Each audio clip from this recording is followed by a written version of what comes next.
हरे कृष्णा। जगन्नाथपुरी में भगवान के श्री मंदिर अलावा यानी जो मुख्य मंदिर है जगन्नाथ बलदेव सुभद्रा देवी का, उसके अलावा भी ऐसे बहुत सारे तीर्थ स्थान हैं, तीर्थ क्षेत्र है, मंदिर है जो कि उतने ही महत्वपूर्ण हैं। और उनमें से एक है साक्षी गोपाल जी का मंदिर, जो कि मंदिर से करीबन यानी मेन मंदिर से करीबन 15 से 20 किलोमीटर की दूरी पर स्थित है। और बहुत बार ऐसा होता है कि हम भगवान के सामने जाते हैं, प्रार्थना कर रहे हैं, पर हमें विश्वास नहीं होता, मन के अंदर संशय हो जाता है कि भगवान मेरी प्रार्थना सुन रहे हैं कि नहीं। तो साक्षी गोपाल की ये कथा हमें कन्विक्शन देगी कि नहीं, भगवान जो है ज़रूर आपकी सारी प्रार्थनाएं सुनते हैं और समय आने पे आदान प्रदान भी करते हैं। इसलिए चैतन्य चरितामृत में कहते हैं कविराज गोस्वामी कि प्रतिमा नाही तुम्ही साक्षात व्रजेंद्र नंदन। तो किसी को भी भगवान को ऐसा नहीं समझना चाहिए कि केवल प्रतिमा है, एक मूर्ति है, एक अर्चा विग्रह है। नहीं, साक्षात व्रजेंद्र नंदन ये जो है साक्षात भगवान है। इस कन्विक्शन के साथ, इस दृढ़ता के साथ हमें प्रार्थना करनी चाहिए। इस विश्वास के साथ, इस श्रद्धा के साथ हमें भगवान को शरण जाना चाहिए। तो एक छोटी सी कहानी है इस मंदिर के बारे में कि कैसे मंदिर ये आया यहाँ पे। पहले विद्यानगर में था, बाद में कटक में आ गया, और किस प्रकार से इस मंदिर का इतिहास है, विशेषता है, इसके बारे में हम इसमें आज की वीडियो में चर्चा करेंगे।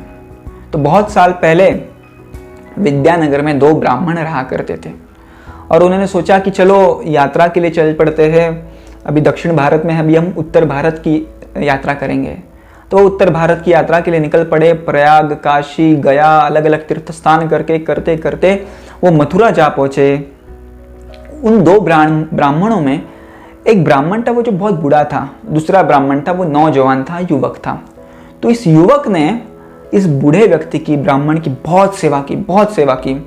पहले ऐसा नहीं होता था कि कुछ ट्रेन है, कुछ बसेस है, कुछ पैकेज खाना मिल जाए, ऐसे नहीं होता था। सब कुछ खुद से ही करना पड़ता था। तो प्रसाद खिलाता था, बिस्तरा डालता था, बहुत सारी सेवा की उसने। और जो वृद्ध व्यक्ति था बहुत खुश हुआ था उसकी सेवा के ऊपर। तो उस वृद्ध व्यक्ति ने कहा कि आपने जो कर्तव्य आपका किया है, आपने जो मेरे प्रति जो सेवा की है, अर्पित की है, मैं बहुत खुश हूँ, आपको क्या चाहिए मांगिए। तो नौजवान ने कहा आप तो मेरे पिताजी समान हैं, और पिताजी कुछ देता है क्या अपने बेटे को? मुझे कुछ नहीं चाहिए, केवल ऐसे ही सेवा का मौका देते रहिए। तो ऐसे ही वो धीरे धीरे चलते चलते मथुरा गए। मथुरा से वृंदावन चले। सारे वृंदावन के जो वन हैं, 12 वन, उनको उन्होंने भेंट दी और भगवत चर्चा की। वहाँ पे उन्होंने विश्राम घाट और अलग अलग जो घाट है, केशी घाट, वहाँ पे वो नहाए धोए, अपने पाप सब धो डाले। और एक दिन एक मंदिर में बैठे थे, गोपाल मंदिर में। बहुत सुंदर मंदिर था, बहुत सुंदर विग्रह थे श्री गोपाल के। तो वो वहाँ पे 2-4 दिन रुके और वो आखिरी दिन था उनकी यात्रा का, तो निकलना ही था। तो उन्होंने कहा कि बेटे कुछ तो लेना पड़ेगा।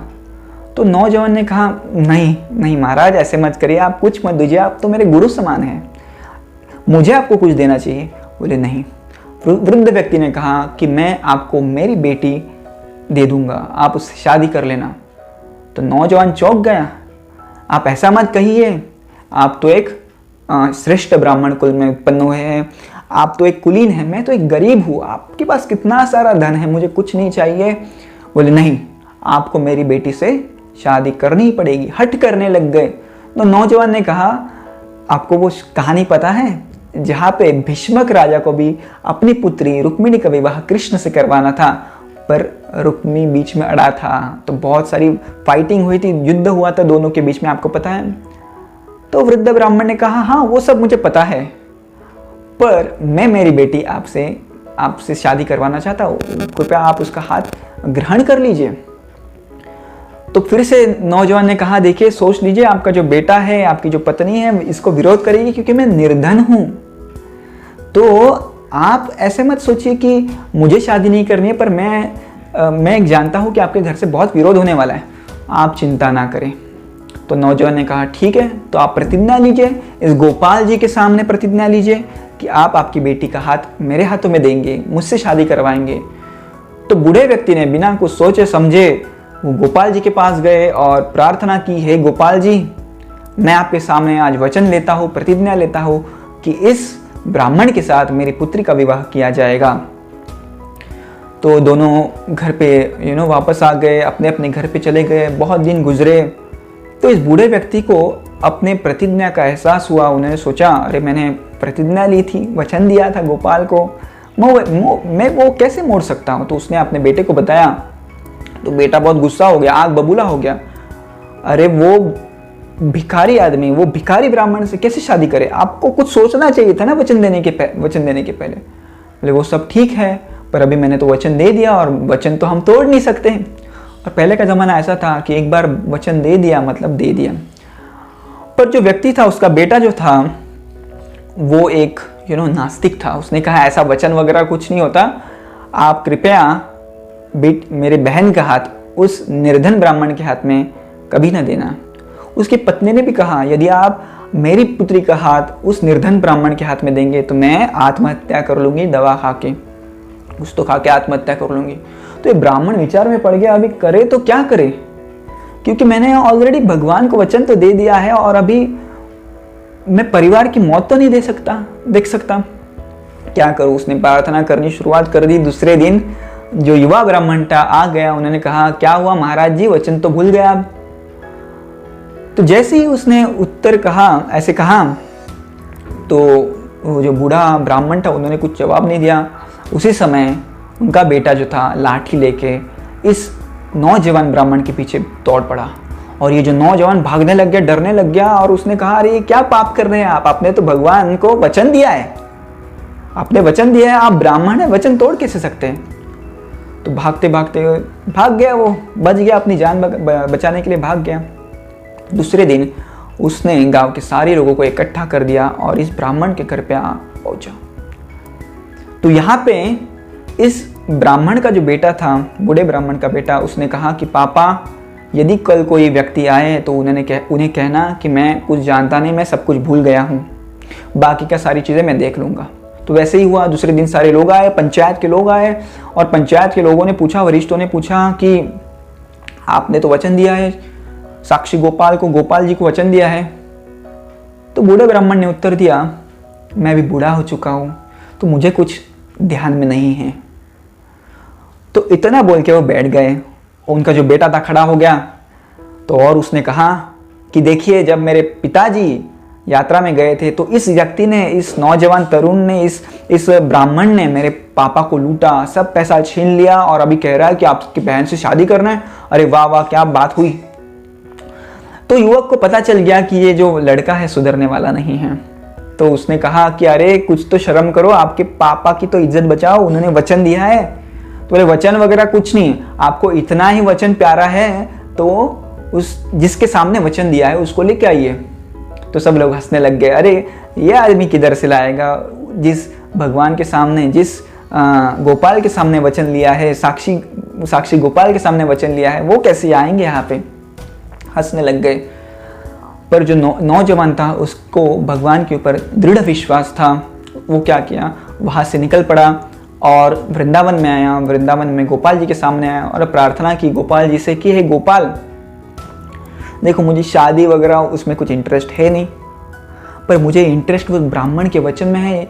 मैं वो सोच नहीं सकता चीज़ कि जब ब्राह्मण एक वचन तोड़ देगा तो क्या होगा। तो कृपया उस ब्राह्मण के वचन की रक्षा कीजिए। इसलिए वो कहते हैं कि प्रतिमा नाही तुम्ही साक्षात व्रजेंद्र नंदन, विप्र लागी करा तुम्ही अकार्य कारण। तो हे गोपाल, आप अकार्य कारण कीजिए। अकार्य कारण यानी जो आपने पहले कभी नहीं किया वो करिए। वो गोपाल से इस तरह से बात कर रहा था मानो वो उसका कोई दोस्ती है। राइट, जब हम भगवान के सामने प्रार्थना करते हैं तो हमें ऐसा लगता है भगवान सुन रहे कि नहीं सुन रहे, संशय रहता है, डाउट रहता है। पर ये ब्राह्मण इस प्रकार से, इस दृढ़तापूर्वक कन्विक्शन से बातें कर रहा था कि भगवान भी उसके साथ बोलने लग गए।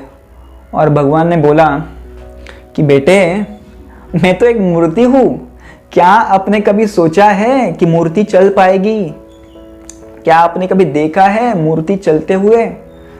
तो उस ब्राह्मण ने जवाब दिया, बहुत ही सुंदर जवाब दिया। उन्होंने कहा कि मैंने मूर्ति को बोलते हुए भी नहीं कहा, यदि आप बोल सकते हैं तो आप चल भी सकते हैं, तो चलिए आप मेरे साथ और उस ब्राह्मण की वचन की आप आप बचाइए उस ब्राह्मण को, नहीं तो वो ब्राह्मण वचन तोड़ देगा। ये तो ब्राह्मण धर्म का एक ये अविश्वास हो जाएगा। तो आप आइए और बचा लीजिए उस ब्राह्मण की प्रतिज्ञा को।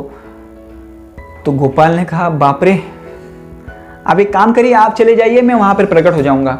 ब्राह्मण ने कहा, नहीं, आप वहाँ पे चतुर्भुज विष्णु के रूप फॉर्म में प्रकट होंगे, वो मुझे नहीं चाहिए। मुझे चाहिए कि आप खुद वहाँ पे आए, क्योंकि आपने उस ब्राह्मण को वचन लेते हुए देखा था, तो आप ही आइए, मुझे विष्णु नहीं चाहिए, मुझे आप ही चाहिए गोपाल।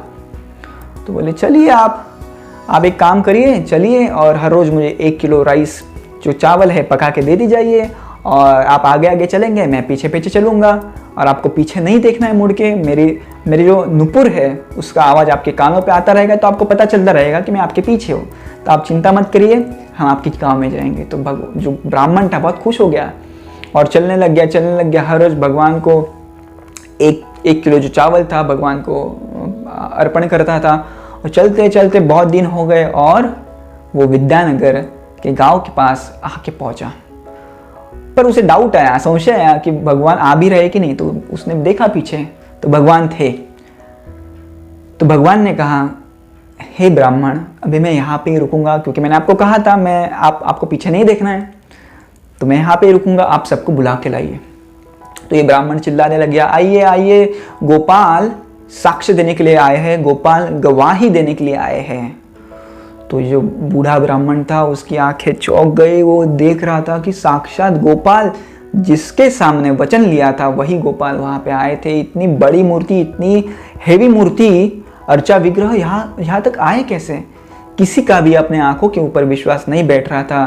तभी ब्राह्मण ने कहा, हाँ, मैंने वचन दिया था, आज गोपाल खुद यहाँ पे गवाही देने के लिए आ रहे हैं, और इस भक्त के अलावा, इस ब्राह्मण के अलावा मेरी पुत्री के लिए दूसरा वर इस जगत में हो ही नहीं सकता। तो मेरी पुत्री इस ब्राह्मण को मैं अर्पण करता हूँ। ये ब्राह्मण निर्धन है, पर इसकी भक्ति तो महान है। इसने गोपाल को इतने दूर चलाते चलाते लाया। देखिए भक्ति की क्या महिमा होती है। तो इस प्रकार से गोपाल वृंदावन से विद्यानगर आए, और वहाँ का जो राजा था विद्यानगर का, उसने एक सुंदर सा मंदिर बनाया साक्षी गोपाल के लिए। वहाँ पे पूजा अर्चना ये दोनों ब्राह्मण करने लग गए।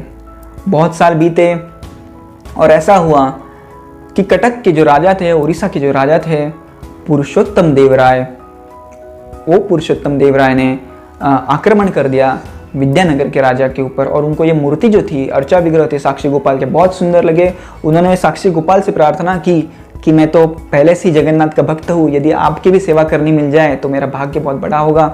तो उन्होंने साक्षी गोपाल को भी अपनी राजधानी कटक में लेके गए। उनकी बहुत ही सुंदर प्रकार से सेवा की, अर्चना की, उनके लिए बहुत बड़ा मंदिर बनाया, जो कि मंदिर आज भी है। यदि आप जाएंगे साक्षी गोपाल को, जो केवल 15 से 20 किलोमीटर की दूरी पे है।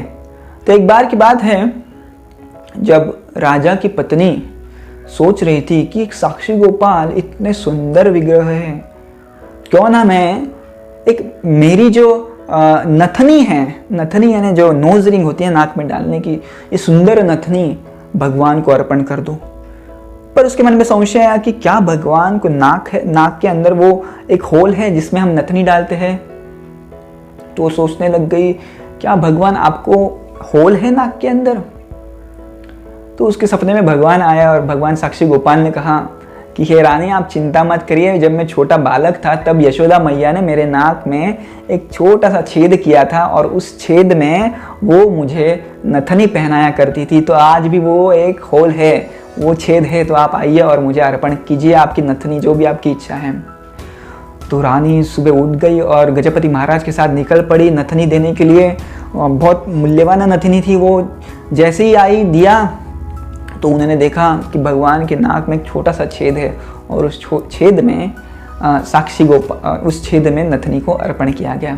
तो इस प्रकार से भगवान ने, हम देखे इस पूरी कथा से देखे, ये दोनों कथा से, कि भगवान अपने भक्तों के साथ कैसे आदान प्रदान करते हैं। इसलिए कविराज गोस्वामी कहते हैं, प्रतिमा ना ही तुम्हें साक्षात ब्रजेंद्र नंदन। तब जब तक हमारे मन में ये संशय रहेगा कि ये केवल एक मूर्ति है, अर्चा विग्रह है और मेरी प्रार्थना इनके प्रति पहुंच रही है कि नहीं, ये संशय जब तक रहेगा तब तक भगवान आपकी प्रार्थना जो है स्वीकार नहीं करेंगे। पर यदि आपको पता चले, यदि आपका कन्विक्शन है, दृढ़ता है, नहीं ये कृष्ण है, ये केवल एक साधारण मूर्ति नहीं है और ये मेरी प्रार्थना पूरी तरह से सुनते हैं, तो भगवान भी आपके साथ आदान प्रदान करेंगे। धन्यवाद। हरे कृष्णा।